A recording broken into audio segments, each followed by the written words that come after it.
Good morning, New Life. My name is Diva, if we haven't met, and I'm so glad to be spending Sunday with you. So I hope your weekend was off to a good start, and I hope that you are going to have a great day today.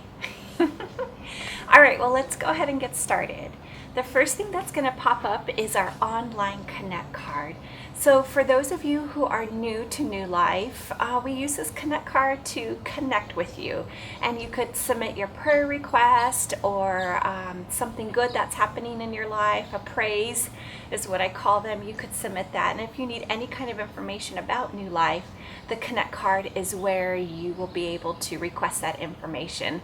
And those of you who are regulars, I encourage you today to fill it out and just share one thing. I would love to be praying alongside you, New Lifers, and celebrating with you. So I would encourage all of us to take the time to go ahead and fill that out.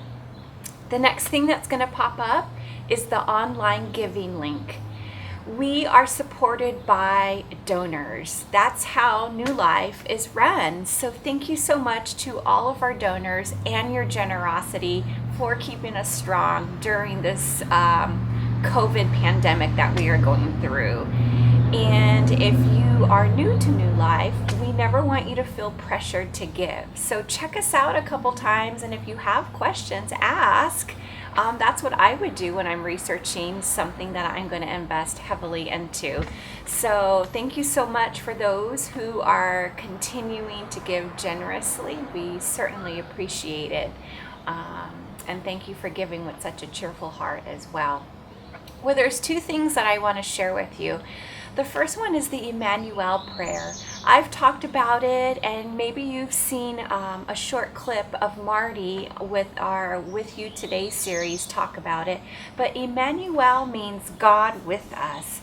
And every Wednesday, a group of people come together on a Zoom call. It's all virtual here. And we meet together and we go through sort of like this meditative prayer.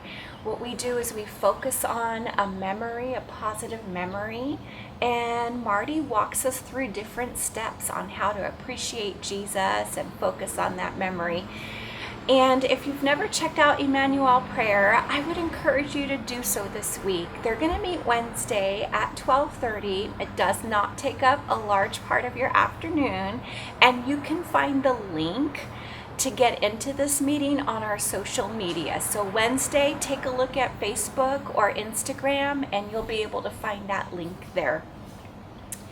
Another thing you've probably noticed we've been doing is something called With You Today. WYT. I think I got that right. And it's just us like daily encouragements from a variety of speakers, and they're meant to be really quick, 2 minutes or less. And so we actually have one to share with you today. So I want you to take a look and sit back, enjoy church, and let's start off with Christy here. So I'm at the orthodontist's office waiting for my daughter who's at her appointment, and I pull out my phone to film this With You Today video. And just as I'm about to start filming, there's this commotion going on right outside my window here. These people are in distress about something, and I just get that feeling like you're not really here to film a With You Today video. So I roll the window down and I'm like, what's going on? What's happening? And these people are like, we locked our keys in the car. The spare key is in Santa Rosa. And I get that feeling like I put you here to help them. And so I said, okay, well, I can give you a ride to Santa Rosa. So we take a road trip to Santa Rosa to get the spare key. And as we're driving back, the guy in the back seat, his name was Raul, and he says, barely speaks English, but he says, what is your profession? And I said, I'm a pastor. And he said, oh, a pastor. Jesus Christ loves Raul. That was his name. And I'm like, yeah, he really does. I don't know what you need to take away from that story, but I just want to encourage you to be interruptible, because God wants to use you to tell someone else that he loves them today. Take care.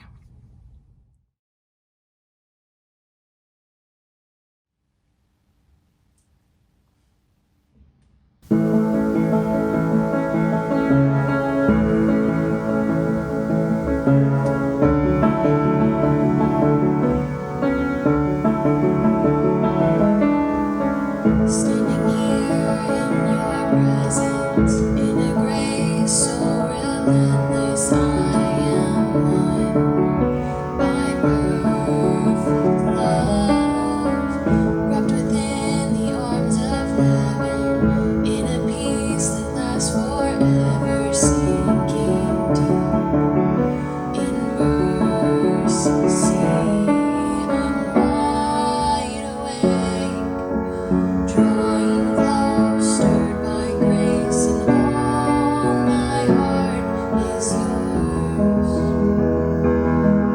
All fear removed, I breathe you in, I lean into your love. Oh, your love.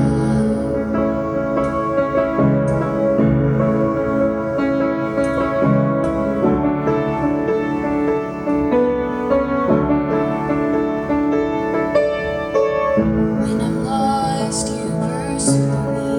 Lift my head to see your glory, Lord of all. So beautiful. Here in you I find shelter, captivated by the splendor of your face.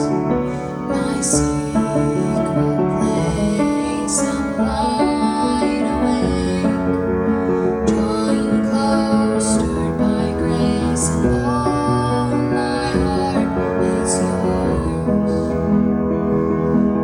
All fear removed, I breathe you in, I lean into your love. Oh, your love.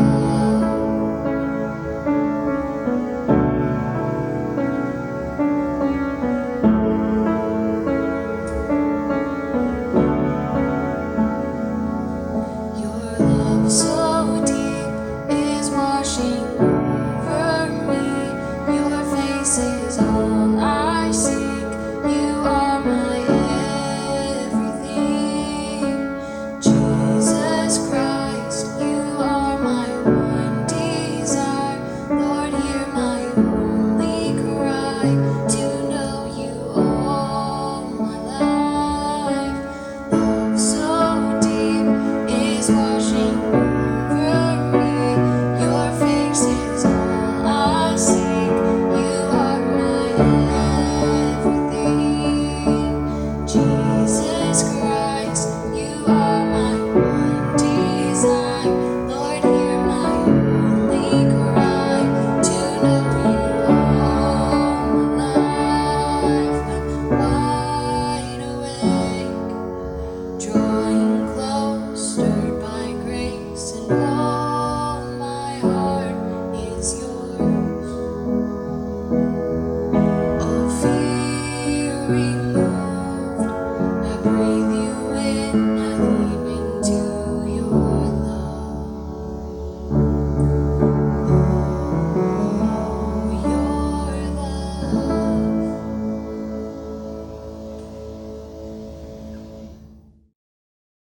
Well, good morning, New Life. Hope you're doing good. We're going to be talking today about the racial tensions that are going on in our country. And man, I really think it's important that we take a moment and just pause and acknowledge the reality of what's going on, and then seek to understand what God would desire from us, what Jesus would actually want from us, and how we respond in this time.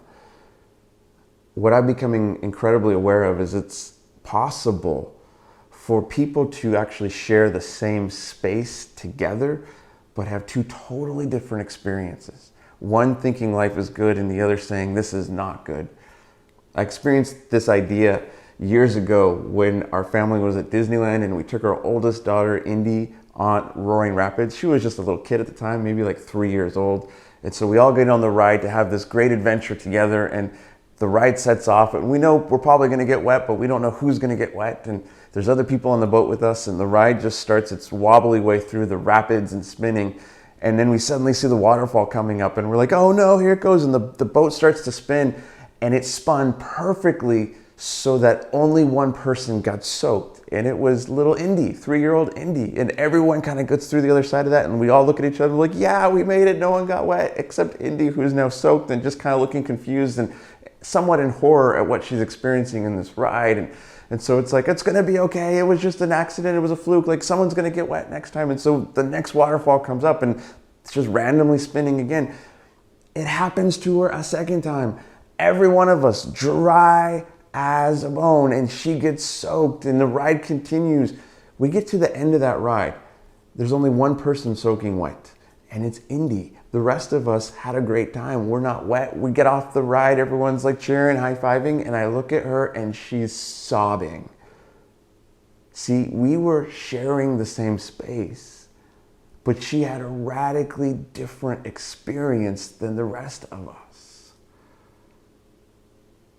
And see, I think when we turn the news on and we see the problems in our world right now, when we see the posts about the injustices that are taking place, when we watch the videos of outcry and injustice and wanting help, I think what we're beginning to see is that there's a whole segment of our country that is having a totally different experience than many of us when it comes to living here as Americans. See, that racism that we're seeing, it's alive, it's active in our world today. It's active in our country. It's active in our city, despite whatever social progress we've thought we've made so far.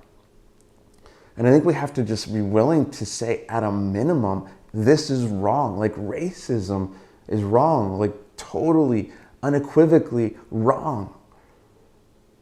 Because to treat another person as less than human, as less than equally valuable because they're created in the image of God, as less than because of ethnicity or race, is totally a violation of God's desire, God's design for us. I mean, we look at the beginning story we have in the opening pages of our Bibles and the scriptures in the book of Genesis, and we see that God did something incredible with us as a human race, that we're told that however he formed us and created us, he did something in us he did with nothing else in creation. He breathed into us his breath of life. That's when we became living beings. And we're told that he did that for us as a race so that we would be made in his image. And being made in God's image, we would have inherent, intrinsic value as people that would reflect him, his beauty, his goodness, his truth to the world around us and to one another. That when we would see each other, we would see God in us. And then when we walked away from God in that beginning story, I mean, things fundamentally broke in us and in the world around us. And so even though there should be intrinsic value seen and expressed to every single one of us, it doesn't mean that we get it right. It doesn't mean that we will always treat each other as equally valuable. I mean, we just look at the history of the human race and we have a pretty tragic track record of treating others who are different than us as less than valuable. And that leads to all sorts of ugliness and oppression in the world. It leads to the racism we're seeing in our country right now. It leads to the oppression of injustice and inequality that other people are experiencing. And none of that is a reflection of God's desire for us toward one another. It's a violation of what it means to be human together. And I think what God would want us to understand is that he created us for something better than that. And he actually desires better from us toward one another than that. And if we ever want to understand what God's heart for us is, we look at what he's shown us on the pages of the scriptures as he reveals himself to us and his desire and intention for us. And on the pages of that book, we find some simple words in the book of Micah 6:8, we read these words, it says this. It says that God has shown you, O mortal, like don't forget you're a created being, O mortal, what is good? What does the Lord require of you? And he lists 3 things: to act justly, to love mercy, and to walk humbly with God. And those are beautiful things that God wants to call us into. And if we can begin to operate in them, I think we can actually make a difference in the world around us and the way things are going. Because to walk humbly with God is to have a proper view of ourselves, where we don't have a low or undervalued view of us as people or a human being or my own sense of self-worth. But I don't also have a hyper-inflated view of myself that somehow I think I'm superior or better than others because I'm walking humbly with God. God is God. He is superior. And my identity flows from that relationship with him that allows me to have a humble confidence about who I am that doesn't need to put other people down. And the second thing he says is to love mercy. Mercy is a beautiful thing. It's when you're not given what you deserve if you've messed up or blown it. It's when you're given grace. It's when you're given goodness in your life because you need help. Listen, I think we all love mercy when we need it. The problem is we don't always love mercy when other people need it from us. And yet if we can begin to love mercy, I think it lets us step into the spaces of forgiveness in our relationships with each other and walk into a better future with each other. And then the first thing that he says he desires from us is that we would act justly. That's a powerful idea. That means to desire justice, to desire what is good and right for the benefit of another person. But I don't know if we can always get that right, because I think sometimes our desire for justice can misfire, and in our desire to get justice for another person, we can actually do unjust things. We can actually become oppressors. We can actually do things in the name of justice that are vengeful and vindictive, and we don't always get it right. And yet if we understand these things that God is desiring from us, I think it can give us a healthy framework of how we can move forward, especially justice, because justice is what's needed now. But I think we need to have a good understanding of what justice looks like. And so I want to take a moment and let's watch this video together of the Bible Project, these guys that put together all this information to help us understand how these neat things are portrayed in the scriptures and the Bible that we have. And they do a really good job of unpacking this idea of justice and what it looks like and how God wants to move into the story we're all living in and lead us into being people who can bring justice.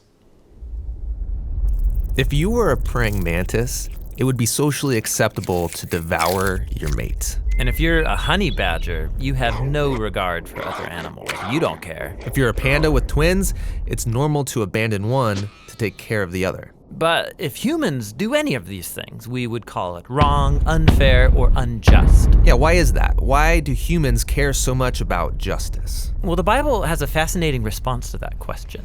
On page 1, humans are set apart from all other creatures as the image of God. Yeah, God's representatives who rule the world by his definition of good and evil. And this identity, it's the bedrock of the Bible's view of justice. All humans are equal before God and have the right to be treated with dignity and fairness no matter who you are. And that would be nice if we all did that. But we know how the world really works. And the Bible addresses that too.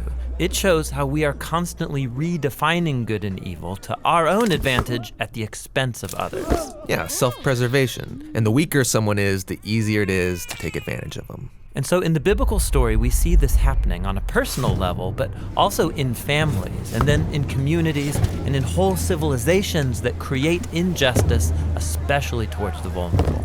But the story doesn't end there. Out of this whole mess, God chose a man named Abraham to start a new kind of family. Specifically, Abraham was to teach his family to keep the way of the Lord by doing righteousness and justice. Yeah, doing righteousness, that's a Bible word I don't really use, but what comes to mind is being a good person. But what does that even mean, being good? The biblical Hebrew word for righteousness is tzedakah, and it's more specific.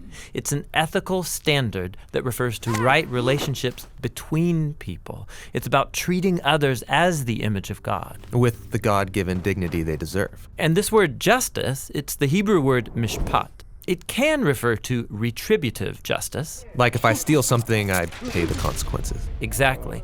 Yet most often in the Bible, mishpat refers to restorative justice. It means going a step further, actually seeking out vulnerable people who are being taken advantage of and helping them. Yeah, some people call this charity. But mishpat involves way more. It means taking steps to advocate for the vulnerable and changing social structures to prevent injustice. So justice and righteousness are about a radical, selfless way of life. Yeah, and you find this idea all over the Bible. Like here, in the book of Proverbs, what does it mean to bring about just righteousness? Open your mouth for those who can't speak for themselves. And what do these words mean for the prophets, like Jeremiah?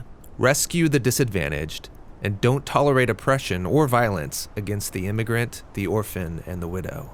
And like here, look in the book of Psalms. The Lord God upholds justice for the oppressed, gives food to the hungry, and sets the prisoner free. But he thwarts the way of the wicked. Whoa, he thwarts the wicked? Yeah, in Hebrew, the word wicked is rasha. It means guilty or in the wrong. It refers to someone who mistreats another human, ignoring their dignity as an image of God. So justice and righteousness is a big deal to God. Yes, it's what Abraham's family, the Israelites, were to be all about. They ended up as immigrant slaves being oppressed unjustly in Egypt. And so God confronted Egypt's evil, declaring them to be rasha, guilty of injustice. And so he rescued Israel. But the tragic irony of the Old Testament story is that these redeemed people went on to commit the same acts of injustice against the vulnerable. And so God sent prophets who declared Israel guilty. But they weren't the only ones. There's injustice everywhere. Yeah, some people actively perpetrate injustice. Others receive benefits or privileges from unjust social structures they take for granted. And sadly, history has shown that when the oppressed gain power, they often become oppressors themselves. So we all participate in injustice, actively or passively, even unintentionally. We're all the guilty ones. And so this is the surprising message of the biblical story. God's response to humanity's legacy of injustice is to give us a gift, the life of Jesus. He did righteousness and justice, and yet he died on behalf of the guilty. But then God declared Jesus to be the righteous one when he rose from the dead. And so now Jesus offers his life to the guilty so that they too can be declared righteous before God, not because of anything they've done, but because of what Jesus did for them. The earliest followers of Jesus experienced this righteousness from God, not just as a new status, but as a power that changed their lives and compelled them to act in surprising new ways. Yeah, if God declared someone righteous when they didn't deserve it, the only reasonable response is to go and seek righteousness and justice for others. This is a radical way of life, and it's not always convenient or easy. It's courageously making other people's problems my problems. This is what Jesus meant by loving your neighbor as yourself. It's about a lifetime commitment fueled by the words of the ancient prophet Micah. God has told you, humans, what is good, and what the Lord requires of you is to do justice, to love mercy, and to walk humbly with your God.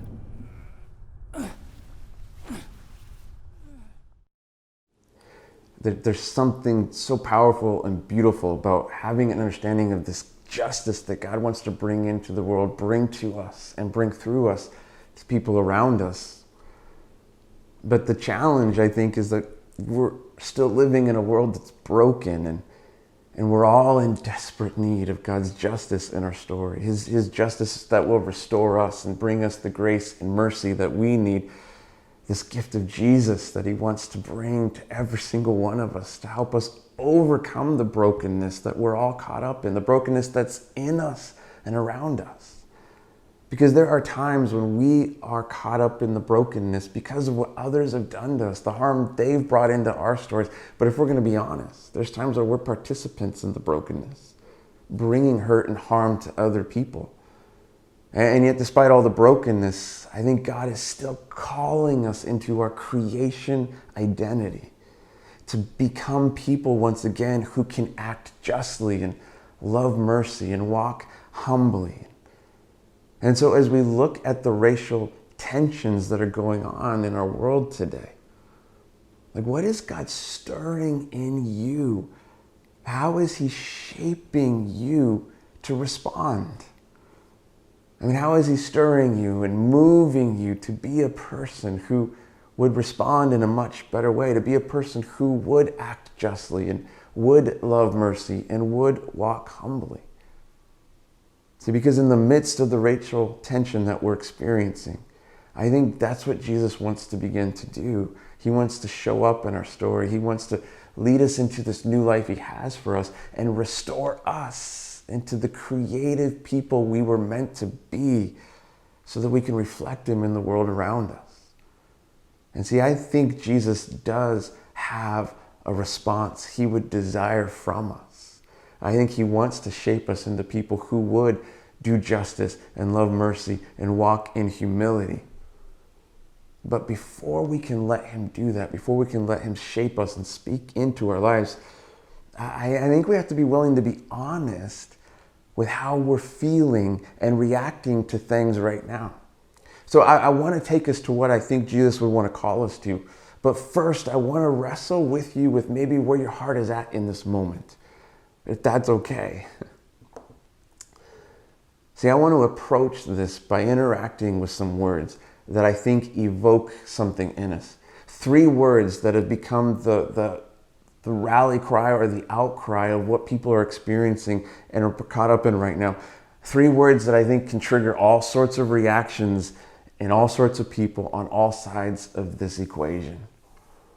And here are the words: Black Lives Matter. So what do those words evoke in you when you hear them? Because I think if we're willing to listen to what's going on inside of us, it might give us a sense of where we need to let Jesus meet us and guide us. I'm not going to presume to speak for you when you hear those words, but let me just share with you how those words have impacted me and what my heart has reacted to with those words over the years as they've been a cry that have come up. As I hear the words, Black Lives Matter, here's how I've responded at times. 3 responses. The first is this: well, of course, all lives matter. And yes, that's a true statement, but I think it totally misses the point of what these words are trying to say, that in this time, there is a specific group of people who are experiencing a total different reality than the majority, who need their voice elevated so they can have the justice, the help they need. I mean, it'd be sort of like if you were hanging out at the beach, you and I were hanging out at the beach, and we were there with a friend, Bob, and Bob went out swimming, and you and I are hanging out on the comfort of the beach, drinking our Mai Tais, and we're totally unaware that Bob's getting caught up in a riptide, and he's just sucked in, and somebody yells, Bob needs a lifeguard. And we look and we see Bob struggling. It would be rather weird if you and I looked at each other and go, well, yeah, everyone needs a lifeguard, because that would miss the point. The point isn't that lifeguards aren't for everyone, it's that in this moment, Bob's the one who needs help. And see, I think this response that I've had, well, yeah, but all lives matter, kind of reveals a blissful ignorance within me that needs to be appropriately challenged. To be challenged if I'm truly going to understand and care about what others are experiencing. But there's a second reaction that I've had over the years in my own journey and understanding when I hear those words. And here's the second reaction. Okay, but it's not my problem. Man, do you know who gets to say something like that? The person who gets to say, well, it's not my problem, is the one who has been privileged to have never experienced racial injustice and inequality in their own story. Like, this response results in a kind of detached indifference or a lack of concern for other people. I mean, it'd be like if we got off that ride with my daughter at that Disneyland ride and she's soaking wet and crying, and I just looked at her and said, like, well, sucks to be you, it's not my problem. Or worse, if I found out that the ride had been rigged in such a way that it had specifically targeted her so that the rest of us didn't get soaked, but she got soaked, and I said, well, I didn't build the ride, it's not my problem. I don't think that's a good response, one of indifference. And yet there's a third response that is oftentimes evoked within me when I hear those words, and it goes like this: but I'm not a racist. And see, I think what happens with that is it's a defensive response within me when I hear those words, that somehow instead of hearing them as a cry for help, I hear them as words of indictment against me. And let me just tell you, God, I hope I'm not a racist, but I also know that I don't fully see myself in every part of me, which is why I got to be constantly asking God to show me who I am so that he can help me become more of who he set me free to become. But let's just go with the benefit of the doubt. Even if it's true that I'm not a racist, it wouldn't mean that racism still doesn't exist in our world, or that systemic racism isn't at play that allows certain people to have advantages and other people to be oppressed or to be disadvantaged from the start. And see, getting defensive is never a helpful response, because defensiveness only builds a wall between myself and the person who is crying out for help. And so when I consider these responses that I have wrestled with, that have surfaced in me, I'm challenged, because I don't think this is how Jesus would want me to respond, to continue with blissful ignorance or detached indifference or just living with a defensive response. I don't think this is what Jesus would want me to respond with. And so maybe I need to be willing to wrestle with what's going on inside of me and ask Jesus to call me to something better. How about you? What do you think he's calling you to in this time? So because there's a danger if we're not willing to invite Jesus to come into our story and call us to better things. See, I think the danger of not allowing Jesus to speak into our hearts is that we can begin to look for loopholes that give us the excuse to not respond in ways that are helpful. Loopholes that excuse us from seeking to act justly, to love mercy, to walk humbly with God. But I think if we will let him speak into us, if we will let Jesus shape us, Jesus is really good at closing those loopholes and leading us into a better response, leading us more deeply, more completely, more fully into a transformative love. A love that's changing our lives and our story from the inside out. And that love flowing out to the world around us and bringing transformative change for the sake of others. So here's what I think Jesus would call us to. I think we see it in a story, in a conversation that he has in Luke chapter 10. This guy comes to Jesus and he's kind of wanting to test Jesus. And he asks him this question. He says, Jesus, what do I have to do to be right with God? And so Jesus says, well, how do you read the law? How do you read the things that God would want from you? What do you understand that to be? And so the guy responds, well, I think this is what it means to be right, to be good with God. He says that I should love God with everything I've got, with all my heart, with all my soul, with all my strength, with all my mind. He goes, and I think then that I should love my neighbor as myself. And Jesus' response is simple. He goes, yeah, that sounds right. See, because Jesus had already answered that question at another point in his life. In Matthew 22, somebody asked Jesus that question. Hey, what do I have to do to be right with God? And Jesus says the same thing.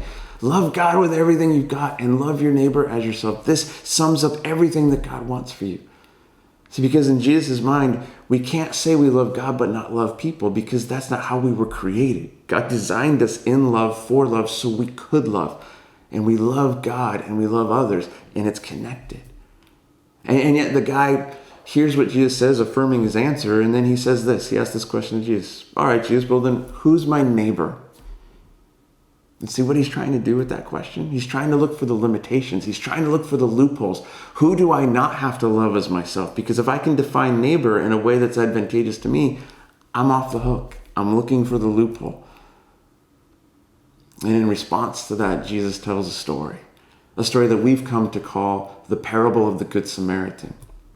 And so Jesus says, let me tell you a story. He says, there's a Jewish man, somebody like you and me, because Jesus was Jewish, talking with Jewish people in his day. And he said, there's a Jewish man who was heading down from Jerusalem to Jericho, and he gets jumped along the way. Some bandits come, they beat him up, they take all his clothes, they strip him, they leave him for dead on the side of the road. Not a good day for this guy. But fortunately, it doesn't take very long before one of the religious leaders comes walking along the road and sees the guy in trouble. But he just passes by and ignores him.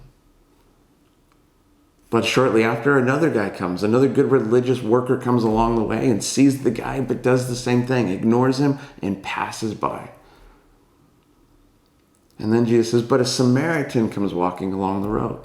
Now, this is a fascinating thing that Jesus is doing, because he's going to set the Samaritan up as the hero of the story. And for his day, Jews and Samaritans despised each other. There was prejudice, oppression, racial tensions between the two groups. And a lot of times it was the Jews who oppressed the Samaritans. And so Jesus is setting up the hero to be the Samaritan, because he's twisting the guy's paradigms, trying to challenge his thinking. But he says the Samaritan comes walking along and sees the man in need and immediately stops, and he bandages his wounds. He picks him up, takes him to the nearest inn, takes care of him and nurses him. He leaves the next day and tells the innkeeper, listen, I'm going to pay for all the expenses. Here's some money, whatever this guy needs. And as soon as he's healthy, send him on his way. And I'm going to come back, and whatever debts are left unpaid, I'll pay them. I mean, that's a radical expression of love. And so Jesus gets done telling the story, and he looks at the guy and he says, so now, which of these three would you say was a neighbor to the man who was attacked by the bandits? And the man replied, the one who showed mercy. And then Jesus said, yes, now go and do the same. See, I think that's what Jesus wants from us in this season, in this time. Go and do the same. Go and love your neighbor as yourself. And do not limit the definition of neighbor to people who are only like you.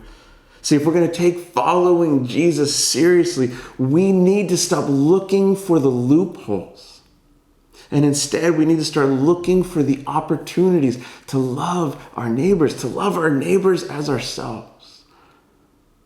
Now, I don't presume to have all the answers to what this could look like. But I think there's some things that we could begin to do that would begin to move us more fully into loving our neighbors as ourselves. I think there's a couple of things that we could just start doing right now. Here's the first that I think you and I can begin doing to help make things better. It's simple. It's just listen and learn. My goodness, why don't we, instead of getting defensive or responding in ways that just show something kind of messed up in our own hearts, why don't we be willing to say, okay, I need to listen to the story you're saying right now. Because it's obvious you're experiencing something totally different than the life I've experienced. And I need to be willing to learn. You and I should be willing to learn about the ongoing realities of racism that still exist in our country today. And I think we should especially become informed about the concept of systemic racism and the damage it's done for generations. That's a step of learning to love our neighbors as ourselves. And listening and learning will not only lead us into a better understanding of what others are experiencing, but it will awaken our empathy toward other people. And it will awaken our compassion for them. Just like the Samaritan had compassion on the guy who was beaten up on the side of the road, and he was moved out of love to help him. And see, because I think that might be the second thing. Beyond just listening and learning, we need to begin to move and act on the benefit of others. And the second thing I think that we can do is this. We can begin to leverage our love. You can begin to leverage the love that you have for the benefit of people. Now that might sound high and conceptual, but it has application if we're willing to lean in and let Jesus show us what love could look like for the context that we're in. But here's the beautiful thing about leveraging your love. You and I can have significant love when we've stepped into God's love for us. Because there's something powerful about experiencing God's love for us, this goodness that he's given us, Jesus showing up in our story saying, I'm for you, I love you, I've got a life for you. See, when we step into that new life Jesus has for us, we are given a sense of security in our identity because we know we're loved by God. And when we live in that place of security in our identity, we can move into the uncomfortable places, the challenging conversations, because we're not threatened by the experiences of other people. Instead, we can move into those places seeking to bring good, to say, okay, what does it look like to act justly, to love mercy, to walk humbly on behalf of this person whose story I'm discovering and learning. And so let me ask you a question that can hopefully help spark your imagination about what leveraging your love could begin to look like. Here's the question. If you were the one who was experiencing racism towards you, who was experiencing injustice and inequality, if you were the one who was beaten up and left on the side of the road as dead, what would you want someone to do for you? And as you think about that question, then here are the words of Jesus when he says, go and do the same. Because that's what loving your neighbor as yourself looks like. And see, this is a big problem that we're trying to figure out as a nation. And we're going to need help on all sorts of levels, all sorts of ways. But just changing the systems and the structures alone, I don't think will solve the ultimate problem, because this is a human issue. I think what needs to happen is that we need to let Jesus transform our hearts so that we begin to move out of his transformative love and bring that love to the people around us, to the world around us, because love is what will change the reality of what we're experiencing and the reality of what others are experiencing, and allow us to move into a future together. And so as we try to figure this out, let's constantly be turning our eyes to God, going to our Father and saying, remind me of who I am, remind me of who you created to be, so that I can be a person who will act justly, love mercy, and walk humbly with you.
Father.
New Life, we've heard this wonderful message on race, inequality, and I know it could be a heavy topic, and this is exactly what our chat space was meant to be. So we want you to jump in that chat space. If something is stirring in you, you have questions about something, maybe how you are responding to racism, and maybe how you're not responding, and you want to share those thoughts.